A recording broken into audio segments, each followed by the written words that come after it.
Ayan, magluluto ako ng gulay. Ayan, sitaw, okra, talong, ampalaya, at saka kalabasa. Yun ang isasahog natin. Tira-tirang inihaw na ulo ng isda. At saka yun ang ating saluyot. Okay. Ayan, binisa ko na. Sayang kasi ulo ng isda. Pampalasa lang naman. Alam mo na, ang lola nyo. Ayan, nalagay ko na ang sitaw, ilagay ko na rin yung talong, at ilagay ko na rin yung kalabasa. Parang ang dami, isang kawali, isang linggo ko yatang kakainin ito. Ilagay ko na rin yung okra, at tatakpan ko muna. Tingin, wow! Pwede ko na ilagay yung ampalaya.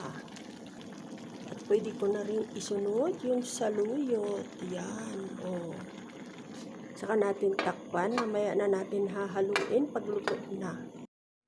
At ayan na nga, luto na. Kakain na tayo. Ako mapapasubo na naman ang lola nyo. Okay, thank you for watching. Thank you God sa food. See you next vid. Bye.